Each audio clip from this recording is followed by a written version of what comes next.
Huwag kang mangamba, dahil ako ang Diyos mo. Palalakasin kita at tutulungan. Iingatan kita sa pamamagitan ng aking kapangyarihan, na siya ring makapagliligtas sa iyo. Ang lahat ng nagagalit sa iyo ay tiyak na mapapahiya at malilito. Ang mga lumalaban sa iyo ay mapapahamak. At kahit hanapin mo ang iyong mga kaaway, hindi mo na sila makikita. Silang mga kumakalaban sa iyo ay magiging walang kabuluhan, sapagkat ako ang Panginoon na iyong Diyos. Ako ang nagpapalakas sa iyo at nagsasabing huwag kang matatakot, dahil tutulungan kita.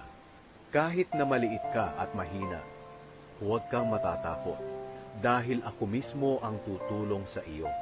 Ako ang Panginoon, ang nagsasabi nito.